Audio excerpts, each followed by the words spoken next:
प्रिय विद्यार्थियों, आज हम एक अन्य कक्षा के लिए उपस्थित हुए हैं और आज हमारा विषय है साहित्य दर्पण के प्रथम परिच्छेद में आचार्य विश्वनाथ के द्वारा जो काव्य लक्षण प्रतिपादित किया गया है उसकी एक विवेचना हम आपके सामने प्रस्तुत करेंगे।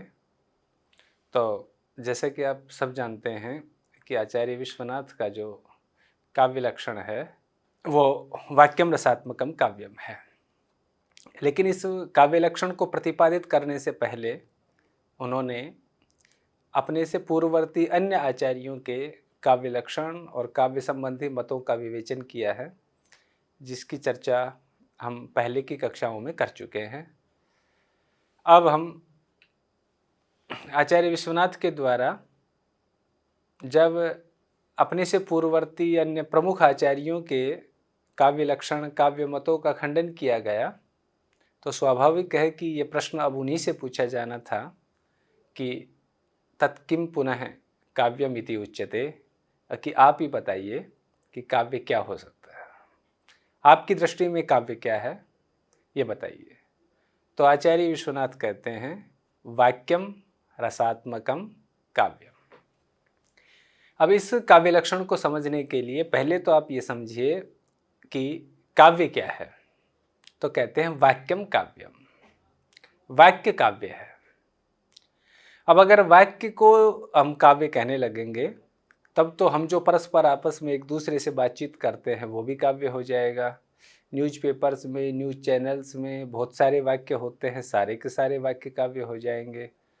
तो आखिर काव्य तो वाक्य ही होता है, पर किस प्रकार का वाक्य काव्य होता है, तो उसमें एक विशेषण आचार्य विश्वनाथ जोड़ देते हैं और वो कहते हैं वाक्यम रसात्मकम काव्यम या फिर रसात्मकम वाक्यम काव्यम। रस जो है वो आत्मा के रूप में जहाँ पर विद्यमान हो ऐसा वाक्य काव्य कहलाता है। कहने का अभिप्राय ये है कि जिस प्रकार से हमारा शरीर है उसमें आँख की भी भूमिका है, कान की भी भूमिका है, हाथ की भी भूमिका है, पैरों की भी भूमिका है, लेकिन ये सारे कब काम करते हैं? जब शरीर में आत्मा विद्यमान होती है। तो आत्मा जो है वो प्रमुख स्थानीय है। तो जिस वाक्य में रस प्रमुख स्थानीय होगा, प्रमुख रूप से विद्यमान होगा, ऐसा ही वाक्य जो है वो काव्य कहलाएगा, ये कहने का अभिप्राय है। अब आचार्य विश्वनाथ ने अपने काव्य लक्षण को जैसे ही प्रस्तुत किया तो प्रस्तुत करते ही वहां पर दो प्रश्न उपस्थित होंगे। पहला प्रश्न तो ये होगा कि आप वाक्य किसे कहते हैं, और दूसरा प्रश्न ये उपस्थित होगा कि आप रस किसे कहते हैं। तो आचार्य विश्वनाथ ने द्वितीय परिच्छेद में वाक्य को परिभाषित किया है कि वाक्यम स्यात् योग्यता आकांक्षा आसक्ति युक्त है पदोच्चय है। वाक्य क्या है? पदोच्चय, पदों का समूह है। तो किस प्रकार के पदों का समूह है? तो उस पर कहते हैं जिसमें आकांक्षा हो, जिसमें योग्यता हो, जिसमें आसक्ति हो, इस प्रकार के पदों का समूह वाक्य कहलाता है। उसकी चर्चा आप बाद में आगे की कक्षाओं में आप सुनेंगे। दूसरा वहां पर महत्वपूर्ण बात है वाक्यम रसात्मकम काव्यम में कि रस क्या है। तो आचार्य विश्वनाथ कहते हैं कि रस स्वरूपम निरूपयिष्यामः, रस के स्वरूप की चर्चा हम बाद में करेंगे। अब उन्होंने बाद में कहाँ की है? उन्होंने तृतीय परिच्छेद में की है। तो तृतीय परिच्छेद में रस के ऊपर विस्तार से चर्चा है, लेकिन अगर हम सामान्य रूप से रस को समझना चाहें तो तीसरे परिच्छेद की जो पहली कारिका है विभावेनानुभावेन व्यक्तः संचारिणा तथा रसतामेति रत्यादि स्थायी भाव सचेतसा। कहने का तात्पर्य यह है कि जो हम सहृदयों का जो स्थायी भाव है वही रस के रूप में परिणत होता है। लेकिन किस प्रकार से परिणत होता है? तो कहते हैं विभाव, अनुभाव और संचारी भाव के द्वारा। तो विभाव, अनुभाव और संचारी भाव के द्वारा सहृदयों में विद्यमान स्थायी भाव ही रस के रूप में परिणत होता है। ये हमें आचार्य विश्वनाथ के काव्य लक्षण को पढ़ने से पूर्व इतना हमें आवश्यक रूप से जानकारी होनी चाहिए। हम आचार्य विश्वनाथ की शब्दावली पर विचार करें तो आचार्य विश्वनाथ कहते हैं रस एव आत्मा सार रूपतया जीवनाधायको यस्य। जैसे अभी थोड़ी देर पहले मैंने आपसे चर्चा की थी कि हमारे शरीर का प्रत्येक अंग हमारे जीवन के लिए उपयोगी है, लेकिन अगर कहें कि ऐसा कोई तत्व बताइए जो जीवन का आधायक हो, जैसे किसी व्यक्ति का एक हाथ नहीं है, एक पैर नहीं है, एक आंख नहीं है, एक कान काम नहीं कर रहा, तो भी उसका जीवन चलेगा, लेकिन अगर हम कह दें कि उसमें आत्मा नहीं है, आत्मा अगर उसके अंदर विद्यमान नहीं है, तो उसका जीवन नहीं चल पाएगा। ठीक उसी प्रकार से काव्य में भी आत्मवत, आत्मस्थानीय, आत्मा के समान जो तत्व होता है वो रस होता है। इसलिए रस एव आत्मा, रस ही क्या है? आत्मा है। तो आत्मा से क्या तात्पर्य यहाँ पर? सार रूपतया जीवनाधायक है। जो काव्य में जिस वाक्य को काव्य कहा जा रहा है उसमें सार रूप में जीवन का आधायक जो तत्व है वो यहाँ पर रस कहा जाता है। तेन विना तस्य काव्यत्व अभावस्य प्रतिपादित्वात्, और उस रस के बिना काव्यत्व का प्रतिपादन नहीं हो सकता, अर्थात उस रस के बिना हम काव्यत्व की बात नहीं कर सकते, काव्यत्व नहीं मान सकते। अब रस की परिभाषा क्या, रस की व्युत्पत्ति क्या है? तो कहते हैं रस्यते इति रस, जो जिसका आस्वादन किया जाता है वो रस कहलाता है। तो कहते हैं क्या रस का ही आस्वादन किया जाता है? तो कहते हैं कि नहीं, इसमें पूरी की पूरी रसादी ध्वनि आ जाती है जिसमें 8 तत्व आते हैं। रस्यते इति रसः इति व्युत्पत्ति योगात् भाव तदाभासादयो अपि गृह्णन्ते। इसका अभिप्राय क्या बन गया कि जब आप रस्यते इति रसः इस व्युत्पत्ति की बात करते हैं तो इसका तात्पर्य ये हो गया कि जिसका आस्वादन किया जाता है वो रस है। तो अब उसमें रस भी आ जाएगा, भाव भी आ जाएगा, रसाभास भी आ जाएगा, भावाभास भी आ जाएगा, भावोदय, भाव संधि, भाव सबलता, भाव शांति, ये सारे के सारे तत्व जो हैं वो उसमें आ जाएंगे। तो ये यहाँ पर इसका व्युत्पत्ति के आधार पर कहने का अभिप्राय है। तो जो रसादी ध्वनि जिसको कहा गया है, या जो रसादी जो 8 तत्व हैं, ये सारे के सारे रस्यते इति रसः इस व्युत्पत्ति के आधार पर काव्य की आत्मा कहे जाते हैं। ये यहाँ पर आचार्य विश्वनाथ का कहना है, आचार्य विश्वनाथ की ऐसी मान्यता है। अब कहते हैं कि चलो, जिसको आप काव्य की आत्मा कह रहे हो, जिस रस को, आप उसका कोई एग्जाम्पल दीजिए, उसका कोई एक उदाहरण दीजिए। तो आचार्य विश्वनाथ एक उदाहरण यहाँ पर रस का देते हैं। शून्यम वास गृहम विलोक्य सैनाद उत्थाय किंचित शनै निद्रा व्याजमुपागतस्य सुचिरम निरवण्य पत्युर्मुखम विश्रब्धम परिचुंब जात पुलकामालोक्य गंडस्थलिम लज्जा नम्र मुखी प्रियेण हस्ता बाला चिरम चुंबिता। यहाँ पर आचार्य विश्वनाथ ने रस का एक उदाहरण दिया है। इस रस के उदाहरण में देखिए बाला शब्द का प्रयोग किया है। यहाँ पर बाला जो शब्द है वो एक नवविवाहिता के लिए आया है। एक नवविवाहिता है, वो अपने पति के साथ एक ही शैया पर सोई हुई है और वो देखती है कि वास शून्यम वास गृहम विलोक्य। उसने क्या देखा कि उसका जो शयन कक्ष, वासगृह मतलब शयन कक्ष, उसका शयन कक्ष शून्य है, उसमें कोई नहीं है उसके और उसके पति के अतिरिक्त। तो वो शयनाद उत्थाय किंचित शनै, जहां पर वो लेटी हुई है वहां से वो थोड़ा सा धीरे धीरे उठती है और उठ करके क्या देखती है? पत्युर्मुखम निरवण्य सुचिरम।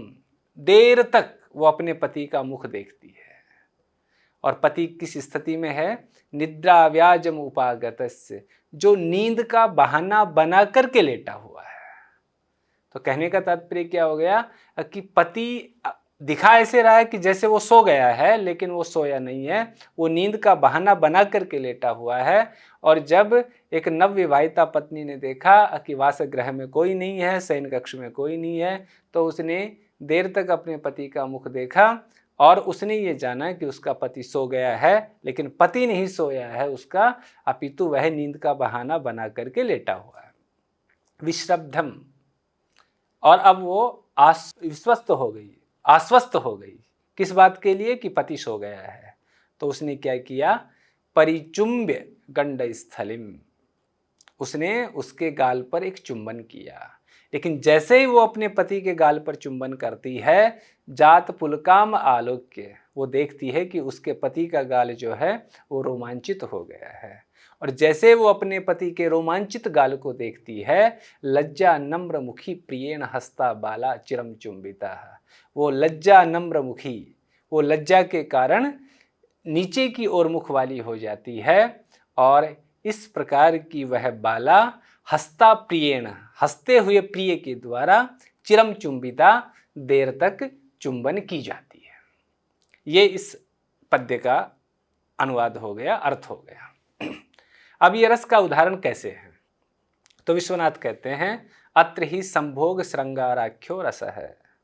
यहाँ पर संभोग श्रृंगार नामक रस है।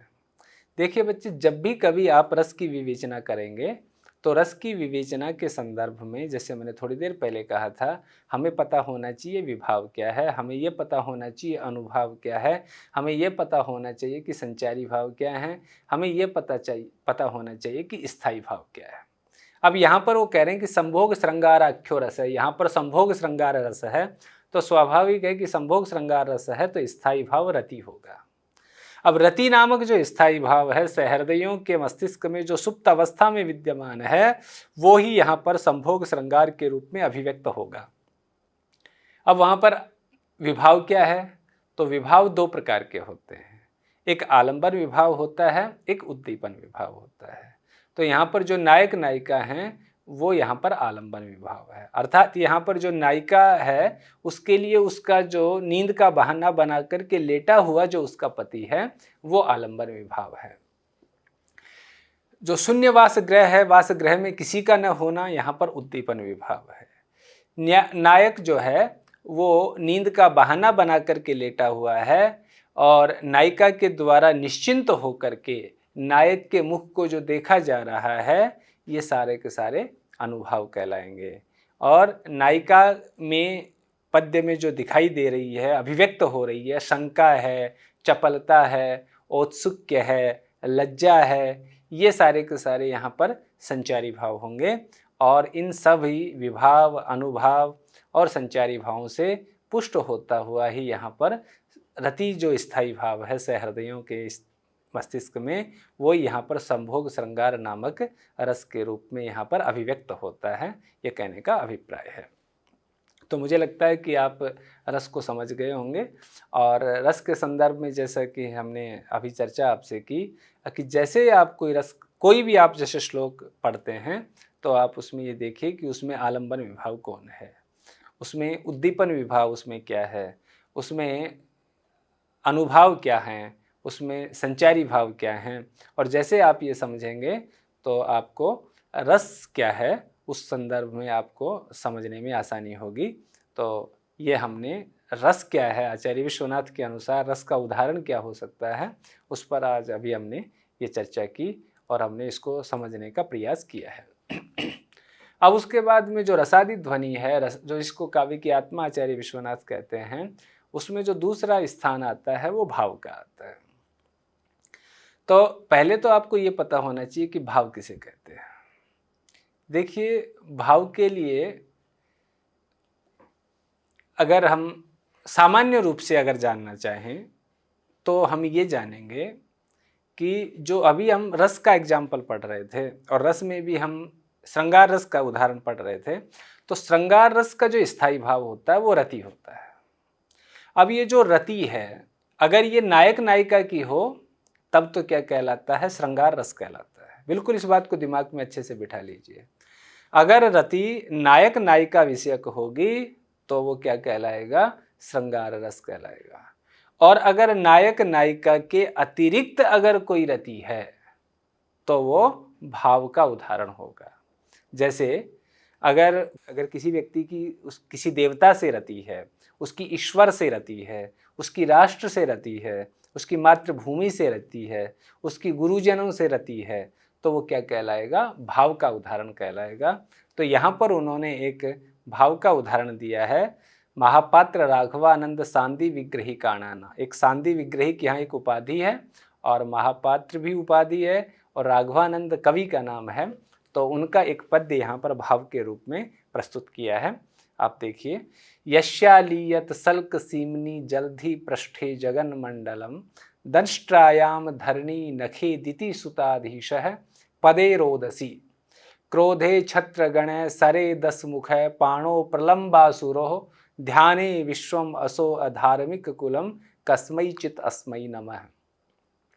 कस्मैचित अस्मै नमः, मैं किसी ऐसे दिव्य को प्रणाम करता हूं। किसको प्रणाम करता हूं?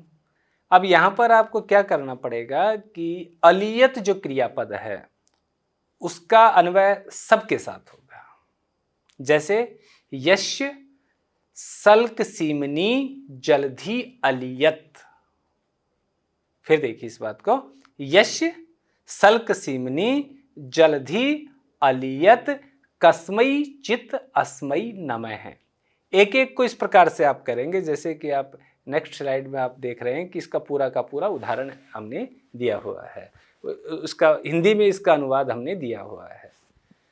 तो सल्क सीमनी का मतलब क्या होता है? मछली का जो पर होता है उसका एक किनारा जो है उसको हम सल्क सीमनी कहते हैं। तो अब पुनः हम उसी पे चलते हैं, पद्य पे ही। यश्य सल्क सीमनी जलधि अलियत, मछली के पर के एक किनारे में जिसकी यश्य मतलब जिसकी, मछली के पर के एक किनारे में जलधि अलियत समुद्र समा गया था, कस्मैचित अस्मै नमः, मैं उस विशिष्ट देव को प्रणाम करता हूं। तो इसमें किसका अभिप्राय हो रहा है?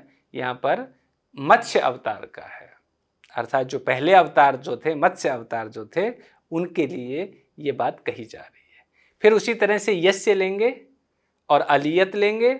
यस्य पृष्ठे जगन मंडलम अलियत, जिसके पृष्ठ भाग में संपूर्ण भूमंडल समा गया था, मैं ऐसे दिव्य विभूति को प्रणाम करता हूं। जैसे आगे आप देखेंगे, पीठ में भूमंडल कस्मैचित अस्मै नमः, मैं किसी इस प्रकार के अलौकिक तेज को मैं प्रणाम करता हूं। तो कहने का अभिप्राय क्या हो गया? अब पुनः इस पद्य पे आ जाते हैं। यश्य पृष्ठे जगन मंडलम अलियत, जिसके पृष्ठ भाग पर संपूर्ण भूमंडल समा गया था, मैं उनको प्रणाम करता हूं। फिर उसी प्रकार से यस्य और अलियत जोड़ देंगे। यस्य, तो इसका मतलब यस्य पृष्ठे जगन मंडलम का अभिप्राय क्या हो गया? जिसकी पीठ पर संपूर्ण भूमंडल समा गया था, इसका मतलब कूर्म अवतार की यहाँ पर चर्चा हो रही है। यस्य दंष्ट्रायाम धरणी अलियत, जिसकी दाढ़ों में पृथ्वी समा गई थी, मैं ऐसे अलौकिक तेज को प्रणाम करता हूँ। तो इसका अभिप्राय क्या बन गया कि यहाँ पर किसकी बात हो रही है? यस्य दंष्ट्रायाम धरणी अलियत, इसका मतलब यहाँ पर वराह अवतार की बात हो रही है। वराह अवतार की दाढ़ों में पृथ्वी समा गई थी। यस्य नखे दितिसुताधीशः अलियत, जिसके नाखूनों में दितिसुत अधीश, दितिसुत अधीश कौन है? हिरण्यकश्यप है। इसको कैसे कहा गया? देखो, पहले तो दिति शब्द है। दिति जो शब्द है वो दैत्यों की माता जी के लिए प्रयुक्त होता है। तो दैत्यों की माता कौन हो गई? दिति हो गई। अब दितिसुत कौन हो गया? जो दैत्य हैं वो दितिसुत हो गए। और दितिसुत अधीश कौन हो गया? जो दैत्यों के अधीश हैं। अर्थात ये जो शब्द है यहाँ पर हिरण्यकश्यप के लिए रूढ़ है, इसलिए हिरण्यकश्यप कहा गया। जिसकी नाखूनों में हिरण्यकश्यप समा गया था, मैं उसको प्रणाम करता हूँ। तो इसका अभिप्राय कौन हो गया? जो नृसिंह अवतार हैं उनकी यहाँ पर चर्चा हो रही है। यस्य पदे रोदसी अलियत, जिसके पैरों में, जिसके चरणों में, जिसके कदमों में पृथ्वी और अंतरिक्ष समा गया था, मैं उनको प्रणाम करता हूँ। तो यहाँ पर वामन अवतार की बात हो रही है। यस्य क्रोधे छत्रगणः अलियत, जिसके क्रोध में क्षत्रियों का समूह समा गया था, इसका तात्पर्य कौन हो गया? परशुराम हो गए। यस्य सरे दस मुख अलियत, जिसके बाण में रावण समा गया था, इसका मतलब यहाँ राम की चर्चा हो रही है। यस्य पाणो प्रलंबासुरो हो, जिसके हाथ में प्रलंब नाम का असुर समा गया था, इसका मतलब यहाँ पर भगवान कृष्ण की चर्चा हो रही है। यस्य धाने विश्वम जिसके ध्यान में विश्व समा गया था। इसका मतलब यहाँ पर किसकी चर्चा हो रही है? भगवान बुद्ध की चर्चा हो रही है। और यस्य असो अधार्मिक कुलम अलियत, और जिसके खड़ग में अधार्मिकों का समूह समा जाएगा, आगे भविष्य काल की बात है। तो ऐसे में कल की अवतार को प्रणाम करता हूँ। तो कहने का मतलब है कि इस पद्य में भगवान विष्णु को नमन किया गया है और भगवान विष्णु के 10 अवतारों का यहाँ 10 अवतारों की यहाँ पर चर्चा की गई है, जिसको आप यहाँ पर इसका हिंदी में आप इसका अनुवाद भी देख सकते हैं। अब कहते हैं कि ये भाव का उदाहरण क्यों कह रहे हो आप इसको, किस आधार पर आप इसको भाव का उदाहरण कहते हो? तो कहते हैं अत्र भगवत विषया रति भाव है। जैसे मैंने आपको प्रारंभ में कहा था कि अगर रति नायक नायिका की है तो वो श्रृंगार रस कहलाएगा, और अगर रति नायक नायिका के अतिरिक्त कहीं से है तो वो भाव कहलाएगा। तो यहाँ पर भगवत विषय का रति होने के कारण ये भाव का उदाहरण होगा।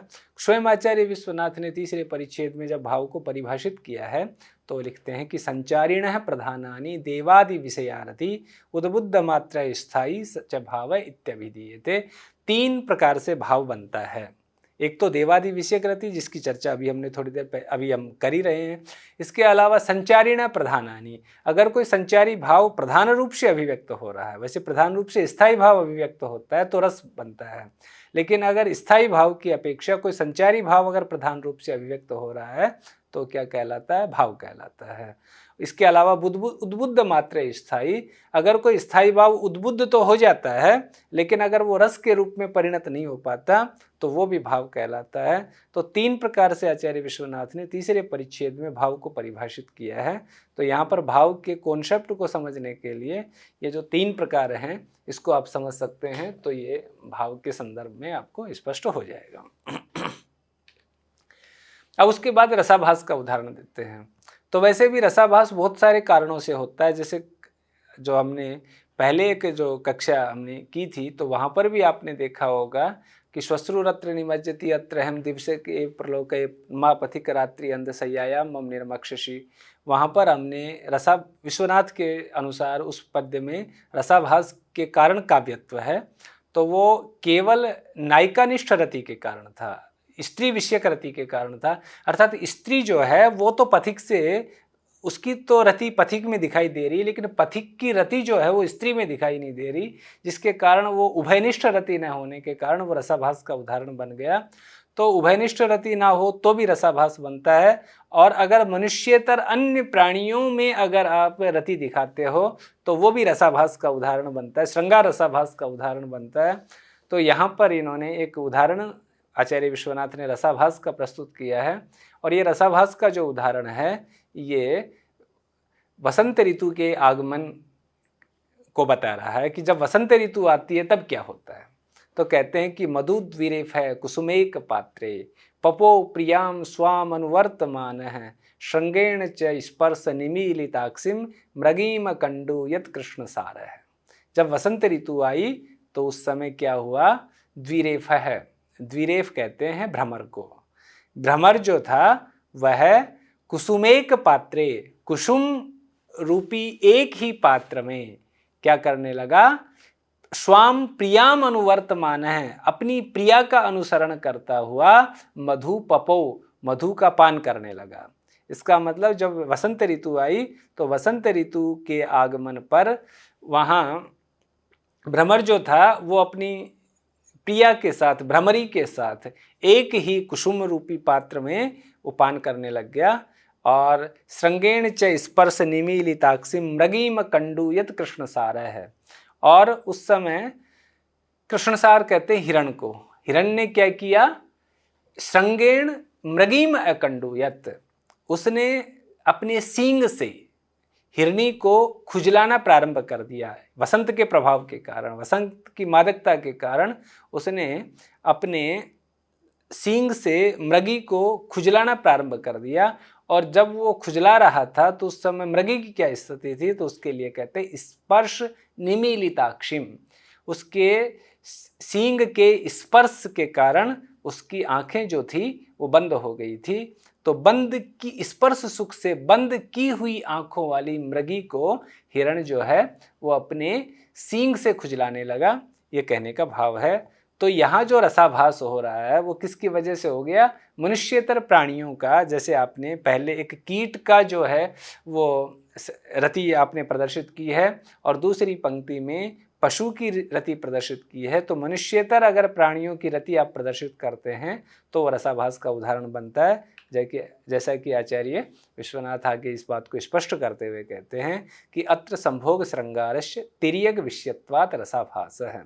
यहाँ पर संभोग श्रृंगार जो है वो तिर्यक विषय का रति होने के कारण रसाभास का उदाहरण बन गया। इसी प्रकार से एवं अन्य इसी प्रकार से आप दूसरे उदाहरण भी देख सकते हैं, या इन्होंने एक उदाहरण दे दिया। तो जैसे हमने देखा कि एक उदाहरण इन्होंने रस का दिया है, एक उदाहरण इन्होंने भाव का दिया है और एक उदाहरण इन्होंने रसाभास का दिया है। और वो आगे जब आप तीसरे परिच्छेद में जब आप पढ़ेंगे तो उन्होंने जो बाकी जो रसादि ध्वनि के भेद हैं, भावोदय, भाव संधि, भाव सबलता इत्यादि, उसके भी उदाहरण दिए हैं। अब लास्ट में जब उनको कंक्लूजन करना था तो कंक्लूजन के समय वो जैसा कि प्रारंभ में आचार्य मम्मट के काव्य लक्षण का खंडन किया और उस समय दोषों की काफ़ी चर्चा हुई है कि क्या दोष को हम क्या माने। आचार्य विश्वनाथ के काव्य लक्षण में जो अदोष पद है वहाँ पर दोष का अदोषो पद को हम क्या समझें, तो यहाँ पर स्वयं आचार्य विश्वनाथ जो हैं वो दोष के स्वरूप को स्पष्ट करते हुए कहते हैं कि दोषा पुनः काव्य किम स्वरूपा इति उच्यन्ते, कि काव्य में दोषों का क्या स्वरूप होता है अब ये बतलाते हैं। और आचार्य विश्वनाथ कहते हैं दोषा तस्यापकर्षकाः, दोष जो हैं वो तस्य मतलब रस के अपकर्षक होते हैं। दोष किसके अपकर्षक होते हैं? रस के अपकर्षक होते हैं। और उसको आगे यहाँ पर स्पष्ट करते हुए कहते हैं कि श्रुति दुष्ट अपुष्टार्थत्वादय काणत्व खंजत्वादय इव, मनुष्यों में काणत्व और खंजत्व आदि दोष होते हैं। जैसे कोई व्यक्ति की एक आंख खराब हो जाए, जैसे कोई व्यक्ति के खंजत्व उसके शरीर में आ जाए, अगर जैसे उसके बाल झड़ने लग जाए, गंजा हो जाए, तो या अगर किसी का एक पैर जो है, खंजत्व मतलब एक पैर जो है वो उसका काम ना करे, तो किसी को सुनना बंद हो जाए, तो ये सारे के सारे इंद्रिय जनित जो विकार होते हैं। तो काव्य में इनको किस सेंस में देखेंगे? इनके समान काव्य में क्या होगा? तो जिस प्रकार से मनुष्य के शरीर में काणत्व खंजत्व आदि दोष होते हैं, उसी प्रकार से काव्य में श्रुति दुष्ट अपुष्टार्थत्व आदि दोष होते हैं। यहाँ पर आचार्य विश्वनाथ ने दो प्रकार के दोषों को लिया यहाँ पर।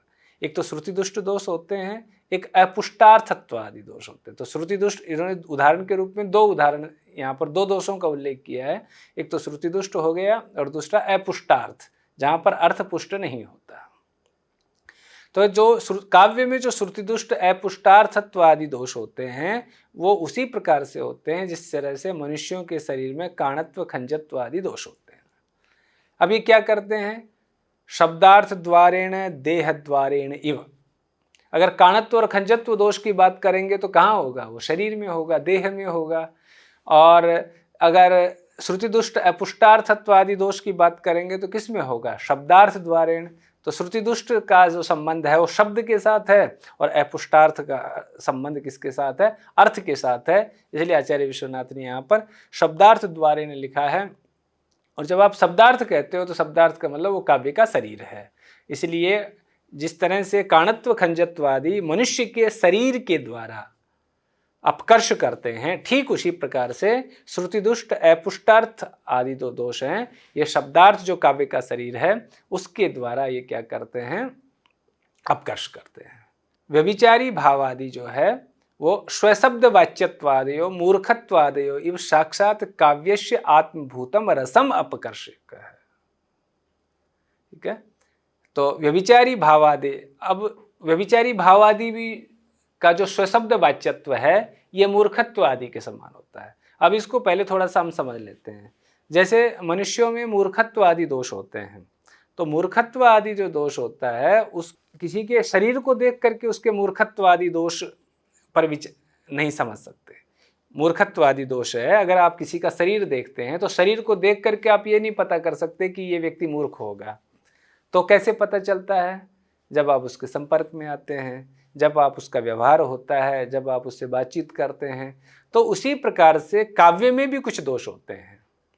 और काव्य में क्या दोष होते हैं? व्यभिचारी भावादेश स्वशब्द वाच्यत्वादयो। काव्य में कुछ स्वशब्द वाच्यत्व दोष होता है। तो स्वशब्द वाच्यत्व दोष का मतलब क्या होता है? वो व्यभिचारी भावों का भी स्वशब्द वाच्यत्व दोष हो सकता है, वो विभाव स्थायी भाव का भी स्वशब्द वाच्यत्व दोष हो सकता है, वो रस का भी स्वशब्द वाच्यत्व दोष होता है। जैसे मैं आपको रस के संदर्भ में बताऊं, उससे आपको स्पष्ट हो जाएगा कि जैसे मान लो कोई, अभी हमने श्रृंगार रस का एक उदाहरण पढ़ा था, शून्यम वास गृहम विलोक के। अब आपने देखा कि वो श्रृंगार रस का उदाहरण है, लेकिन पूरे के पूरे पद्य में कहीं आपने श्रृंगार शब्द का प्रयोग वहां पर नहीं देखा। आपने पूरे के पूरे पद्य में कहीं रस शब्द का प्रयोग नहीं देखा। इसका मतलब क्या है कि श्रृंगार रस की प्रतीति कराने के लिए, किसी रस की प्रतीति कराने के लिए वहां पर उस शब्द का प्रयोग साक्षात रूप से करना आवश्यक नहीं है। अगर आप उसका साक्षात रूप से प्रयोग कर देते हैं तो वह शब्द वाच्यत्व दोष कहलाता है। ठीक उसी प्रकार से जैसे आपने वहाँ पर स्थायी संचारी भावों को भी आपने देखा, तो अगर कोई संचारी भाव होते हैं, व्यभिचारी भाव होते हैं, उनका भी अगर उसको प्रतीति न करा करके अगर उन शब्दों का वहाँ पर कथन कर दिया जाए तो वो शब्द वाच्यत्व आदि दोष होते हैं। और वो उसी प्रकार से होते हैं काव्य में जैसे मनुष्यों में मूर्खत्व आदि दोष होते हैं। अब ये क्या करते हैं? स्वशब्द वाच्यत्व आदि दोष जो होते हैं, व्यभिचारी भावों का या रस का जो स्वशब्द वाच्यत्व आदि दोष होते हैं, ये क्या करते हैं? रस दोष कहा जाता है। इसलिए आगे विश्वनाथ इस बात को स्पष्ट करते हुए कहते हैं कि साक्षात काव्यस्य आत्मभूतम रसम अपकर्षयंत है। ये साक्षात रूप से काव्य के आत्मभूत रस का अपकर्ष करते हुए काव्यस्य अपकर्षकः इति उच्यन्ते। ये किसके अपकर्षक कहलाते हैं? काव्य के अपकर्षक कहलाते हैं। इसलिए ऐशाम विशेष उदाहरणानि वक्ष्यामि, इनके विशेष उदाहरण दिए जाएंगे। अब जो विशेष उदाहरण जो दिए जाएंगे, इसका तात्पर्य क्या है कि ये जब बाद में आचार्य विश्वनाथ ने जब सप्तम परिच्छेद जब उन्होंने प्रारंभ किया तो सप्तम परिच्छेद में उन्होंने रस के उदाहरणों को वहाँ पर उन्होंने कहा है, ये कहने का अभिप्राय है।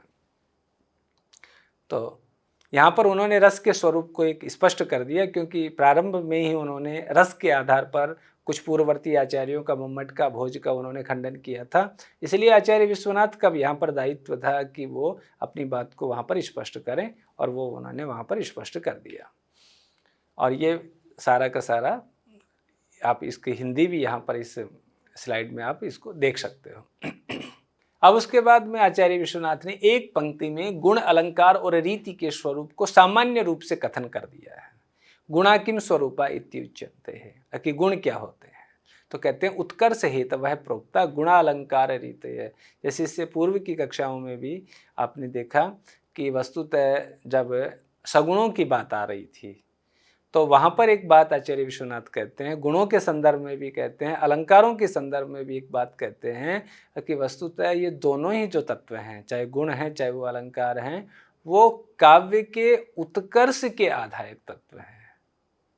ये काव्य के स्वरूप के आधायक तत्व नहीं है।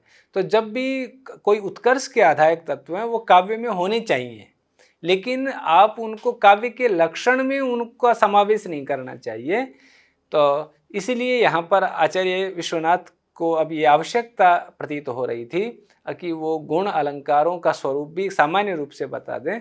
तो उन्होंने एक ही पंक्ति में बता दिया, उत्कर्ष हेतवः प्रोक्ता गुणा अलंकार रीतयः। गुण, अलंकार और रीतियां जो हैं वो उत्कर्ष के हेतु कहे जाते हैं।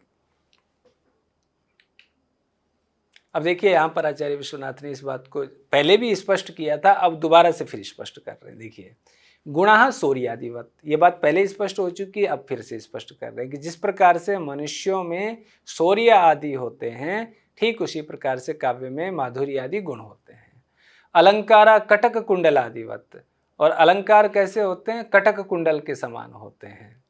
रीतियों, जिस तरह से मनुष्य जो हैं कटक कुंडल आदि पहनते हैं, उस स्त्रियां कटक कुंडल आदि पहनती हैं। कटक का अभिप्राय, जैसे जो कंगन इत्यादि, जिसको आजकल हम अपनी भाषा में कंगन कहते हैं, और कुंडल जो कान में पहने जाते हैं, तो उसी प्रकार से जैसे स्त्रियां कटक, कुंडल, कंगन, कुंडल आदि पहनती हैं, तो काव्य में ठीक उसी प्रकार से अलंकार होते हैं। रीतियों अवयव संस्थानवत, और रीतियां क्या होती हैं? अवयव संस्थान के समान। तो मनुष्यों में सूरता वीरता जिस तरह से रहती है, उस प्रकार से काव्य में माधुर्य आदि गुण रहते हैं। मनुष्य जिस प्रकार से कुटक, कटक, कुंडल आदि को धारण करते हैं, काव्य में उस प्रकार से अलंकार रहते हैं। और मनुष्यों का जिस प्रकार से अवयव संस्थान होता है, उसी प्रकार से काव्य में रीतियां होती हैं। अब ये क्या होता है? देह द्वारेण, शब्दार्थ द्वारेण तस्यैव काव्यस्य आत्मभूतम रसम उत्कर्षयन्त है। ये शरीर के द्वारा, और काव्य का शरीर क्या है? शब्दार्थ के द्वारा। तस्यैव, तस्य मतलब काव्यस्य आत्मभूतम रसम उत्कर्षयन्त है, काव्य के आत्मभूत रस का उत्कर्ष करते हैं। इसलिए इनको क्या कहा जाता है? काव्यस्य उत्कर्षका इति उच्यन्ते। इनको काव्य का उत्कर्षक कहा जाता है। तो कहने का तात्पर्य क्या हो गया? ये साक्षात रूप से काव्य का उत्कर्ष न करके शरीर के माध्यम से, शब्दार्थ के माध्यम से काव्य के आत्मभूत रस का उत्कर्ष करते हैं, इसलिए इनको काव्य के उत्कर्षक कहा जाता है। ई है यद्यपि गुणानाम रस धर्मत्वम। अब ये बात पहले भी बहुत डिस्कस हो चुकी है कि गुणों को हम शब्दार्थ का विशेषण माने या ना माने, शब्दार्थ का विशेषण गुण कैसे बनेंगे? शब्दार्थ में तो गुण रहते ही नहीं है, वो तो काव्य में रहते हैं। तो यहाँ पर आचार्य विश्वनाथ को भी ये बात स्पष्ट करनी आवश्यक थी, इसलिए अब उस बात को स्पष्ट कर रहे हैं कि यद्यपि गुणानाम रस धर्मत्वम, कि गुण जो होते हैं वो रस के धर्म होते हैं, तथापि गुण शब्दों अत्र गुणाभिव्यंजक शब्दार्थियों उपचर्यते है। लेकिन गुण शब्द जो है वो यहाँ पर गुणाभिव्यंजक शब्दार्थ के रूप में उपचार से कहा जाता है। अतः गुणाभिव्यंजकः शब्दा रसस्य उत्कर्षका इति उक्तम भवति, प्राग एव उक्तम। इसलिए गुणाभिव्यंजक जो शब्द हैं ये रस के उत्कर्षक होते हैं, ऐसा पहले भी कहा गया है। तो यहाँ पहले भी यही बात थी कि इनको हम उपचार से मान लेते हैं, तो इसलिए वहाँ पर गुणाभिव्यंजका शब्दा रसस्य उत्कर्षकः। तो कैसे शब्द रस के उत्कर्षक होंगे? तो कहते हैं गुणों को अभिव्यक्त करने वाले जो शब्द हैं वे रस के उत्कर्षक होंगे।